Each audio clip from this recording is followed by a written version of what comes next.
शेष हो जाइछि अभिनेत्री वर्षा प्रियदर्शिनी सबु खुशी। हाँ दर्शक बंधु, आपणक प्रिय अभिनेत्री वर्षा प्रियदर्शिनी दुखरे अछंती, कारण एई किछि दिन तले अभिनेत्री वर्षा प्रियदर्शिनी हेउथिले बेस खुशी। आउ एई खुशी रे अभिनेत्री वर्षा प्रियदर्शिनी प्रतिटी मुहूर्त को सेलिब्रेशन करुथिले।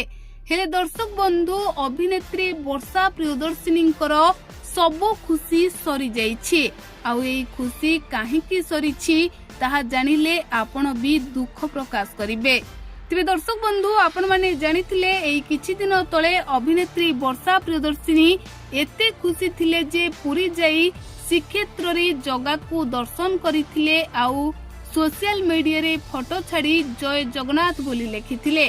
तेबे दर्शक बंधु, आपण माने समस्ते जानिछंती वर्षा और अनुभव को विवाद कटक परिवार अदालत रे रहिथिला। आउ कटक परिवार अदालत एपरी राय प्रकाश करिथिले जेउथिरे वर्षा प्रियदर्शिनी बेस खुशी होई जाइथिले, कारण वर्षा चाहुथिले अनुभव को सह आउथरे संसार करिबाको।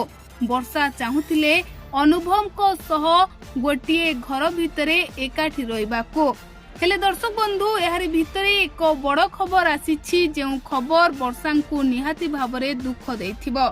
हाईकोर्ट रे द्वारस्थ होइछंती अभिनेता तथा बीजेडी सांसद अनुभव महांती। पत्नी वर्षा को सह विवाह विच्छेद मामला रे हाईकोर्ट रे अपील करिछंती अनुभव महांती। फैमिली कोर्ट रो राय को चैलेंज करी हाईकोर्ट जाइछंती अनुभव महांती। विवाह विच्छेद नहीं फैमिली कोर्ट रे अनुभव आवेदन करिथिबा बेले कोर्ट मामला को खारज कर देइथिले। आउ यहाँ परे अभिनेत्री वर्षा प्रियदर्शिनी बेस खुशी हो जाइथिले। केउठी ना केउठी तांको मनरे एक आशा कोली उठिथिबो कि से अनुभव को सह आउथरे संसार हुए तो करि परिथांते। हेले दर्शक बंधु, सेई पारिवारिक अदालत राय को चैलेंज करी अनुभव महांती एबे हाईकोर्ट जाइछंती।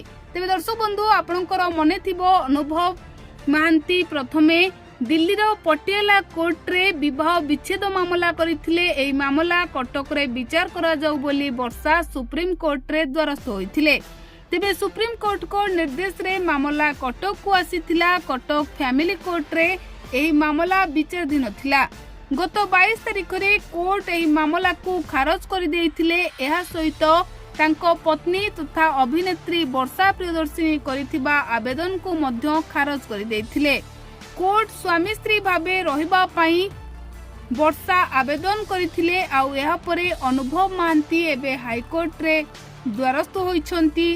तो आगो को वर्षा और अनुभव को संपर्क रे केउ मोड़ आसीबो ता केवल समय कहबो।